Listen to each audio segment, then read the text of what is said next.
Oke, teman-teman, assalamualaikum warahmatullahi wabarakatuh. Kembali lagi bersama channelnya Juri Curut. Ya, kali ini kita tentang mesin penetasan dan alhamdulillah sekarang bebek menetas ya metas dalam mesin penetas.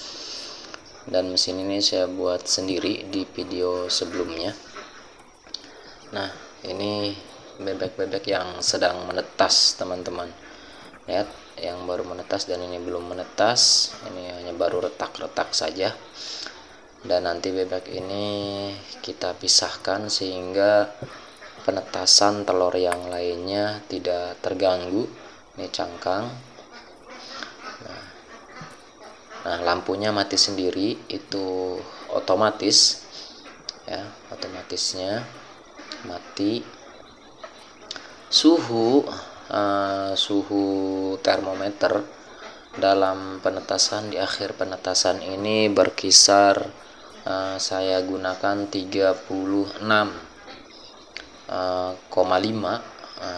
Itu sudah hidup kembali, dan di 37 dia akan mati. Nah, ini 67 35,8 kalau yang ini ya. Tapi di termometer itu beda lagi ya, yang di bawah di termometer. Mesin penetas ini saya buat sendiri, dan alhamdulillah telurnya juga telur fertil. Lihat, indukannya saya pilih indukan yang bagus sehingga nanti timbul DOD yang bagus juga ya. Dan alhamdulillah tidak ada kecacatan dalam DOD, karena di awal penetasan suhu hidup kembali lampunya, teman-teman. Di awal penetasan suhu itu beserta kelembaban harus seimbang. Jikalau menggunakan maksimalnya 38, maka nanti suhu di akhir itu 37 sudah mati. Di awal penetasan masuk 38, itu lampu di termostat sudah mati. Nah, berarti 37 dia akan hidup kembali lampunya. Sedangkan di akhir penetasan kebalikannya, 37 nanti lampunya mati. Saya memakai 3 lampu dan 1 lampu cadangan, takut suhu kurang panas. Tapi saya tidak gunakan karena apa? Karena suhu sudah ideal. Nah, teman-teman, ini sengaja saya kasih tanda angka 1 supaya mudah membolak-balik telurnya. Ini mesin tetas yang manual ya, membaliknya manual. Saya belum bisa membuat yang otomatis, yang manual saja.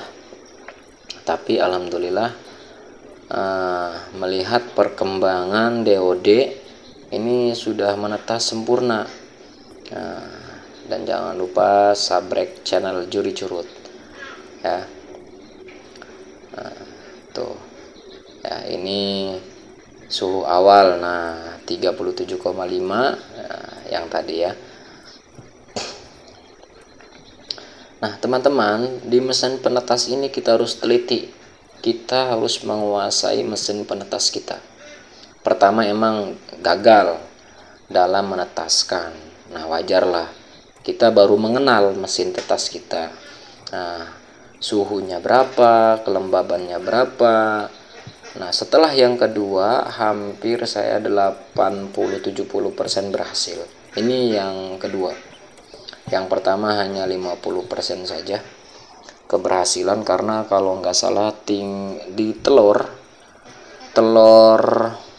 itu juga mempengaruhi, baik telur, mesin penetas. Nah, mesin penetas bagus, apabila telur tidak fertil, itu sama saja tidak akan menetas. Nah, mesin penetas bagus ya, suhunya ideal, kelembaban ideal, telurnya juga fertil ya, maka insyaallah 90% itu akan menetas. 10% perlakuan kita terhadap nanti di akhir. Nah seperti ini, pengelapan, sehingga apa, sehingga cangkang kulit telur itu rapuh.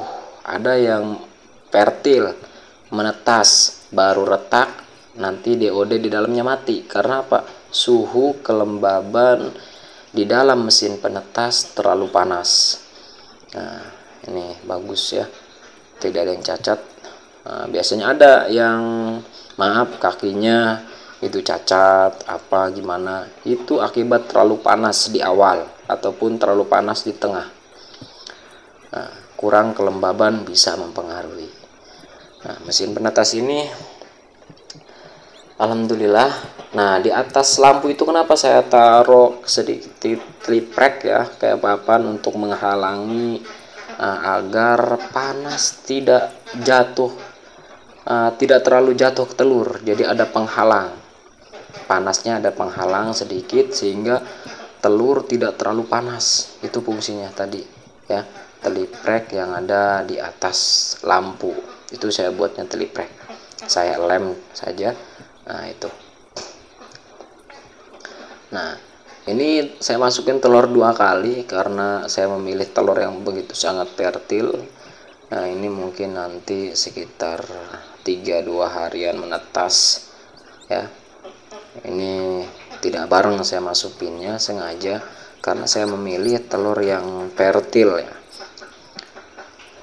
Oke teman-teman, peternak semuanya, kita bisa mencobanya di rumah dengan catatan keuletan, kesabaran itu yang perlu dalam mengoperasikan mesin penetas, atau dalam bahasa kerennya metas. Sekarang metas itu mesin penetas. Nah ini bebek-bebeknya sempurna ya. Biasanya ada yang kakinya kengkong gitu ya, cacat gitu. Ini DOD lokal karena telurnya diindukannya campuran ya. Saya kawin silang antara jantan yang berwarna hitam sehingga anaknya yang seperti ini nih. Nah, ada yang hitam, ada yang kayak belang-belang sapi gitu ya. Nah, ini biasanya lemas. Nah, kalau lemes itu terlalu panas. DOD baru menetas lemes dia. Nah, itu terlalu panas, kurang kelembapan. Nah, contoh saya suhu sudah ideal 38 mati, 37 hidup. Nah berarti kita lihat di hygrometernya kelembabannya itu sudah ideal belum. Nah kelembaban bebek itu untuk mesin penetas bebek itu sekitar 50. Nah 50 kelembabannya. Nah, ini alhamdulillah ya teman-teman, menetas semua tuh. Ini masih ada telurnya kak. Nah itu belum menetas karena saya masukin telurnya jaraknya 3 sekitar 4 harian lah, wajar. Tapi saya periksa sempurna semua. Oke teman-teman, itu saja mungkin ya. Intinya dari segi kualitas telur, kelembaban, suhu yang ideal, nah itu yang jadi faktor untuk mesin penetas.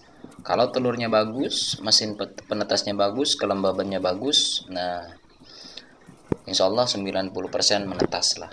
Nah, yang 10%-nya perlakuan kita terhadap telur itu. Nah, buktinya ini dan alhamdulillah menetas. Semoga teman-teman bisa mencobanya di rumah, dan jangan lupa subscribe channel Juri Curut ya, baik tentang peternakan ataupun pertanam-tanaman atau dan lain sebagainya. Channel campuran baik. Diakhiri wassalamualaikum warahmatullahi wabarakatuh.